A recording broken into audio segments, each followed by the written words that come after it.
Kıymetli izleyenlerim, yayınıma hoş geldiniz. Herkese merhaba. Bugün tabi burası seramızın içi. Daha önce marul diktim. Şimdi birazdan göstereceğim. Domates tohumu ektim buraya. Biber, patlıcan tohumları ektim seramızın içine. Salatalık diktim, onları göstereceğim. Bugün de salkım domates aldım. Tabii benim fidelerim henüz daha olmadı. Dikecek büyüklüğe ulaşmadığı için.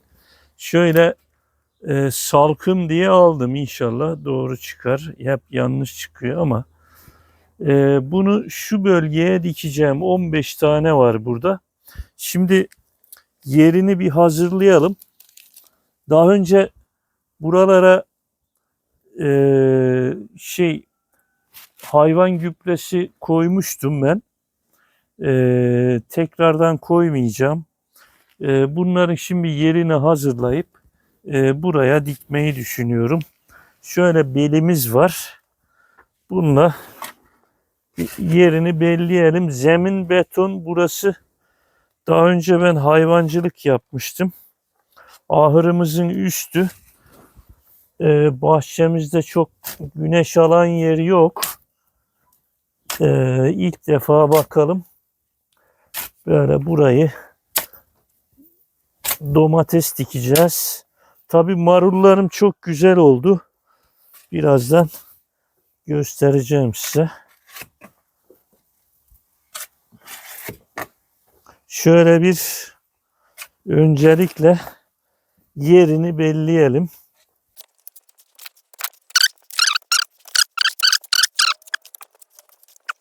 Domateslerimizin yeri hazır. Şimdi dikip can suyu vereceğiz. Şöyle belli bir derinliğe getirip buraya şöyle bir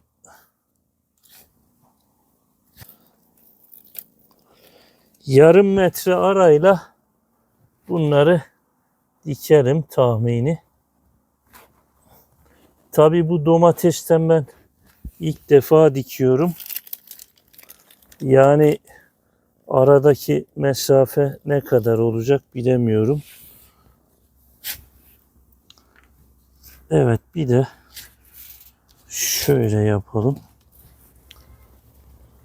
Tabii çok da derine dikemiyoruz. Çünkü altı zemin beton.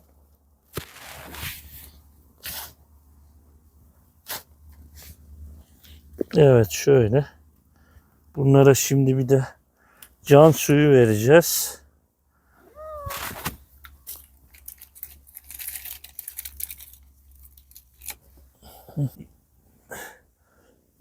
Kediler bunu dikemez ama.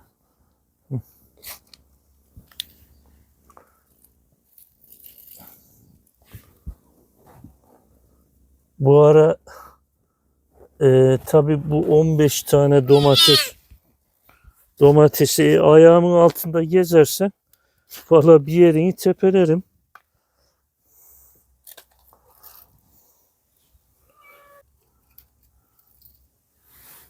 Bunu yani yaklaşık şöyle bir 10 santim derinliğe dikiyorum, gördüğünüz gibi.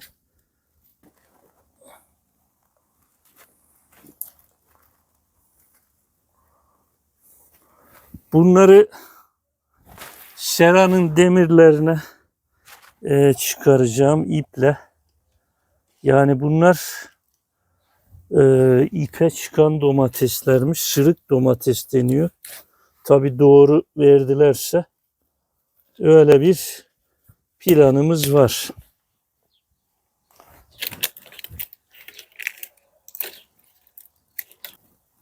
Şimdi bunları dikme işlemi tamam.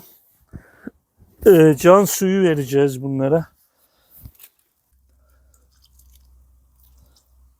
Tabii Geceleri serin, daha bunu dışarıya diksek yani açık alana olabilir ama geceleri soğuk olduğu için çok gelişmez bunlar.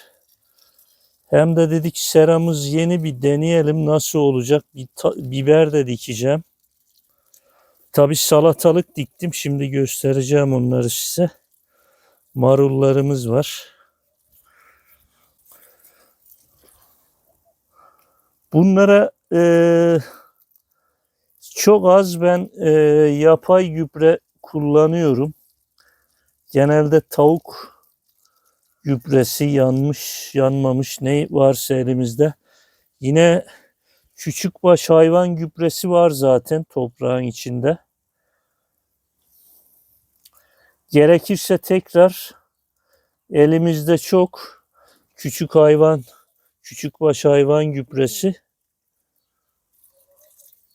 Onlardan tekrar koyabiliriz. Tabi miktarını da iyi ayarlamak lazım.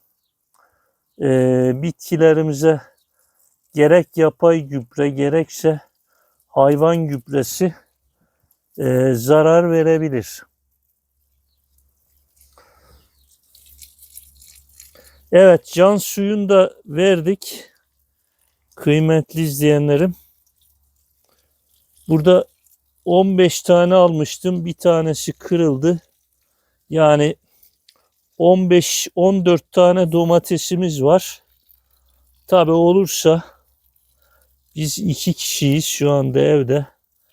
Bizim domates ihtiyacımızı karşılar. Tabi bu salkım domates ilk defa, dediğim gibi az önce de ifade ettim. İlk defa dikiyorum. Bakalım nasıl olacak. Şöyle tabi bağlayacağız bunları. Seranın demirleri var. Şöyle göstereyim.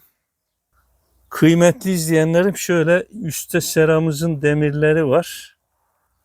Tabi biz buralara bunu iple böyle çıkaracağız. Bakalım nasıl olacak. Şimdi bir ay kadar oldu, marul dikmiştim. Şöyle gördüğünüz gibi marullarımızı göstereyim size. Büyüdü, yani yenecek kıvama geldi marullarımız şöyle. Ama henüz göbekleri oluşmadı ama başka yerde de marulumuz var. Biz ihtiyacı oldukça yapraklarını koparıyoruz. Tamamen kesmiyoruz bunları. Evet, marullarımız bu şekilde. Yine salatalıklarımız var. Bu da bir ay kadar oldu. Evde çimlendirdim plastik kapta bunları. Evet, bazıları kurudu. Bir kökte o ileride var.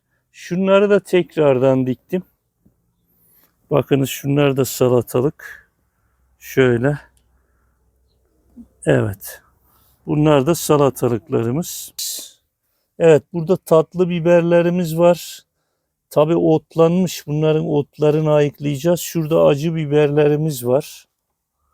Şurada Bursa domatesimiz var. Evet, şuraya da tatlı biber dikmiştim ama onlar bitmeyecek galiba. Tohum kötüymüş. Şu da yerli domatesimiz. Evet, şu da patlıcan, şu kasadaki. Şu da yine tatlı biber, şu kasa tabi bitmemiş. Şu da domatesimiz. Bunlar da sonra dikmiştim. Bunlar bitmek üzere, bitiyor şu anda, yani çimlenmeye başlamış. Yine şurada da patlıcanımız var. Şu da patlıcan. Şurada da, şu bölgede de yine tatlı biberimiz var.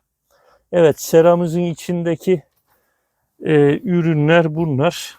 Tabi orta kısım boş. Buraları tepeliyoruz. Şimdilik böyle. Ama bu kasaları kaldıracağım. Buralara da bir şeyler dikeceğim. Birkaç gün sonra havalar biraz daha ısınırsa bunları kaldırıp buralara da tatlı biber ve tekrardan şu kasalardaki domateslerimiz büyürse dikeceğim. Yani bu kasalara dikmemiz sebebi bu tohumları tabii istediğimiz yere koyabiliyoruz. Öyle bir avantajı var. Bu ara yorum, öneri ve görüşlerinizi bekliyorum. Bir sonraki paylaşımda görüşmek üzere. Hoşça kalın.